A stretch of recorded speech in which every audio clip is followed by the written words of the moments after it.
Assalamualaikum warahmatullahi wabarakatuh.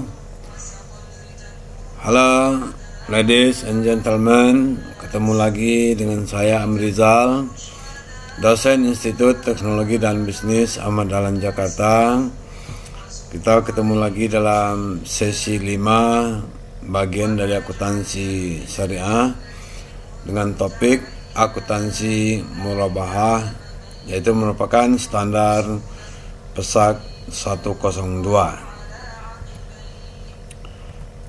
Kita lihat definisi dari murabahah. Mengacu kepada standar akuntansi 102, murabahah adalah akad jual beli barang dengan harga jual sebesar biaya perolehan ditambah keuntungan yang disepakati, dan penjual harus mengungkapkan biaya perolehan barang tersebut kepada pembeli. Inilah yang membedakan transaksi jual beli di syariah, bahwa harga pokok dan harga jual yang diinginkan itu harus sama-sama diketahui. Jadi adanya transparansi, keterbukaan, jadi sehingga antara penjual dan pembeli itu betul-betul ada kesamaan ya di dalam transaksi. Baik, untuk lebih mudah dipahami, kami sudah punya satu ilustrasi transaksi murabahah.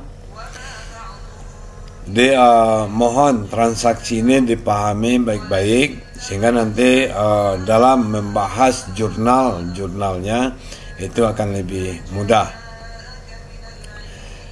Jadi tanggal 5 Februari 2002, Bank Nasional Syariah atau BNS menyetujui untuk memberikan pembiayaan murabahah untuk keperluan pembelian kendaraan bermotor pada showroom Cemerlang.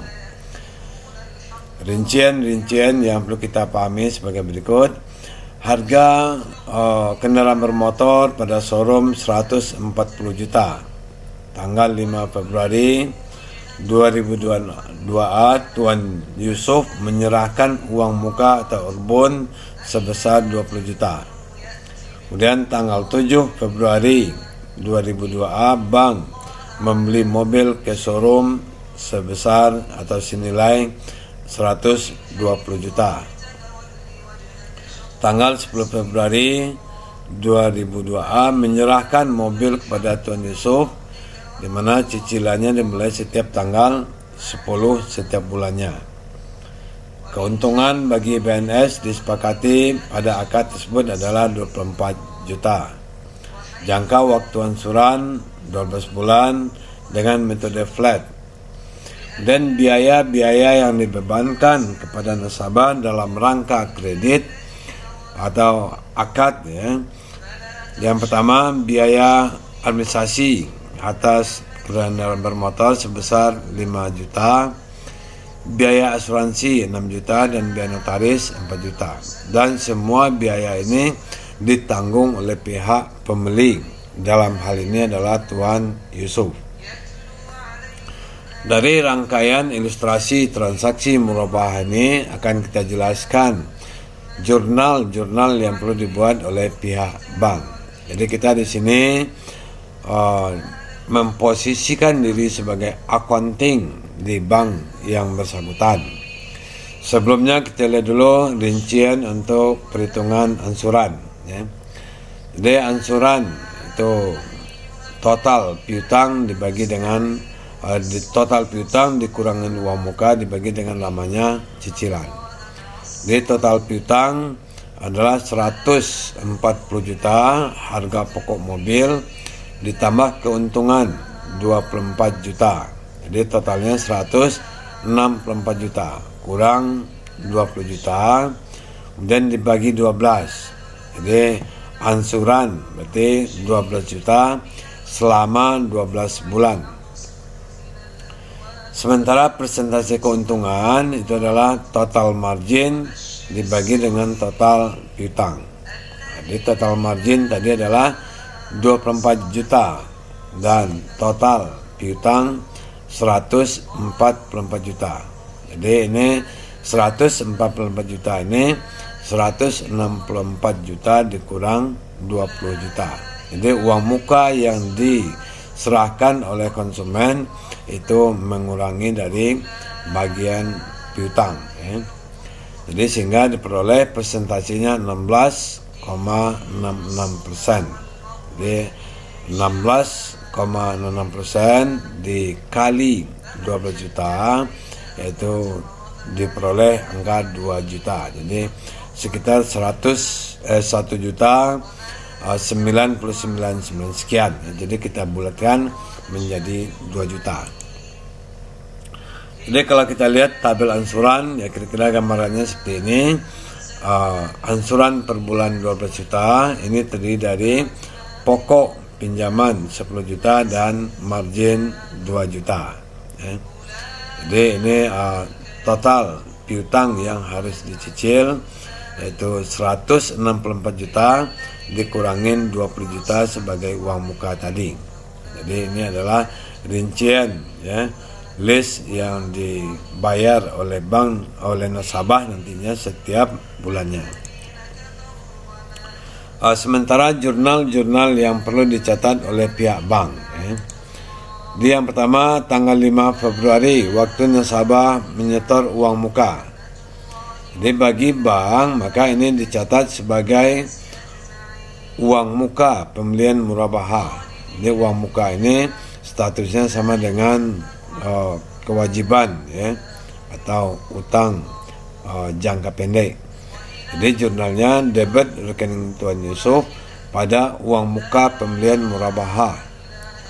Ini debit rekening Tuan Yusuf ini karena Tuan Yusuf membayar melalui auto debit rekening Tuan Yusuf yang ada di bank yang bersangkutan.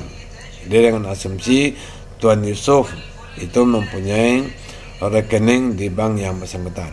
Kalau Tuan Yusufnya membayar tunai, berarti debitnya cash, kreditnya uang muka. Kemudian tanggal 7 Februari waktu penyerahan dana, jadi pembelian kendaraan bermotor ke showroom. Di waktu bank membeli kendaraan bermotor ke showroom, maka jurnalnya debitnya adalah persediaan aset murabahah senilai 120 juta. Uang muka pembelian murabahah 20 juta. Jadi sehingga rekening yang dibayarkan ke showroom adalah 140 juta. Ini juga dengan sama asumsinya bahwa showroom mobil juga punya rekening koran di bank yang bersangkutan. Seandainya dibayar tunai berarti debit kreditnya adalah cash. Kemudian tanggal 10 Februari jadi pembayaran biaya administrasi, asuransi dan notaris oleh nasabah. Jadi pada waktu akad pembiayaan. Ini bagi bank akan mencatat ya. Jadi kalau asumsinya dibayar tunai berarti debitnya cash. Tapi kalau dengan auto debit rekening berarti rekening Tuan Yusuf ya. Kemudian kalau dibayar melalui rekening bank lain berarti ini giro BI, berarti transaksinya melalui clearing ya. Jadi untuk memahami transaksi clearing silakan disimak video saya mengenai akuntansi clearing. Kemudian jurnal bagi bank debitnya cash tadi, kemudian kreditnya pendapatan administrasi, kemudian kreditnya lagi rekening notaris, kreditnya lagi adalah rekening asuransi. Ini sama dengan asumsi bahwa notaris yang bersangkutan dan pihak asuransi juga punya rekening di bank BNS yang bersangkutan. Jadi di sini perpindahan rekening dari rekening Tuan Yusuf ke rekening notaris dan rekening asuransi. Kemudian tanggal 10 Februari masih tanggal 10 akad murabahah. Jadi untuk akadnya kita lihat transaksi yang harus dicatat. Jadi pembiayaan murabahah Jadi nilainya 144 juta. Ya. Kemudian margin murabahah tangguhan, ya, itu 24 juta. Kemudian persediaan aset murabahah sebesar 120 juta. Jadi yang merupakan modal bank dalam hal ini hanya 120 juta. Walaupun tadi harga mobil adalah 140 juta. Jadi dikurangi dengan uang muka. Dan margin murabahah tangguhan ini statusnya adalah sebagai kewajiban. Jadi belum merupakan margin, ya. Jadi karena marginnya harus dialokasikan selama cicilan pembiayaan murabahah. Kemudian biasanya bank akan melakukan cadangan kerugian yang dinamakan PPAP, ya. Jadi nilainya adalah 1% dari nilai pembiayaan. Jadi jurnal yang dibuat oleh bank untuk pembentukan PPAP-nya adalah beban PPAP pada PPAP masing-masing 1.440.000. Kemudian saat pembayaran angsuran oleh nasabah. Jadi nasabah akan mencicil untuk 12 bulan. Ini adalah jurnal yang dibuat oleh pihak nasabah, pihak bank. Jadi waktu nasabah mencicil pada tanggal 10 setiap bulannya, maka bank akan mencatat jurnal seperti ini. Kalau dibayar secara tunai, berarti debitnya cash, ya, 12 juta. Kemudian margin murabahah tangguhan 2 juta. Kemudian pembiayaan murabahah 12 juta. Dan pendapatan margin murabahah 2 juta. Ini baru diakui sebagai pendapatan, ya. Jadi untuk mendistribusikan pendapatan murabahah tangguhan tadi, ya. Jadi setiap bulannya akan berkurang margin murabahah tangguhan selama 12 bulan. Kemudian bagaimana jika pembayaran ke bulan ke-10, ya, bulan Desember, bahwa Tuan Yusuf membayar pada tanggal 15-nya. Jadi memungkinkan nasabah itu tidak bisa membayar pada tanggal 10.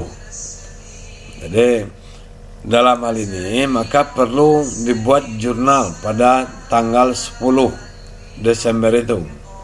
Jadi merubah dari pembiayaan murabahah menjadi pembiayaan murabahah jatuh tempo. Jadi sehingga jurnalnya adalah debit pembiayaan murabahah jatuh tempo 12 juta dan pembiayaan murabahah 12 juta. Jadi ini adalah merubah dari pembiayaan murabahah menjadi pembiayaan murabahah yang sudah jatuh tempo. Sementara marginnya juga demikian. Jadi margin tangguhan murabahah pada pendapatan margin murabahah akrual. Jadi ini ada tambahan akrual. Jadi artinya pendapatan diakui secara akrual. Ini boleh dilakukan sepanjang pembiayaan tersebut tingkat kolektibilitasnya masih tahap lancar. Tapi kalau seandainya level kolektibilitasnya sudah tidak lancar, maka tidak boleh diakui sebagai margin murabahah akrual, ya. Kemudian pada tanggal Tuan Yusuf melakukan pembayaran tanggal 15. Jadi kan tadi ceritanya Tuan Yusuf belum bisa membayar tanggal 10, tapi dia bayar pada tanggal 15. Jadi tanggal 10 bank mencatat transaksi merubah pembiayaan murabahah jatuh tempo.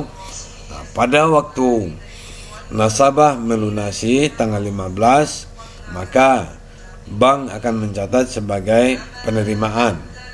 Jadi kalau tunai berarti cashnya di debit, kalau transfer rekening berarti rekening nasabahnya di debit. Kemudian kreditnya adalah pembiayaan murabahah jatuh tempo. Jadi yang sudah jatuh tempo tadi kita kredit kembali, ya. Kemudian pendapatan margin murabahah akrual. Ini yang akrualnya kita debit lagi atau kita hapus, kemudian baru diakui sebagai pendapatan margin murabahah. Ini baru real sebagai pendapatan waktu nasabahnya sudah melakukan pembayaran.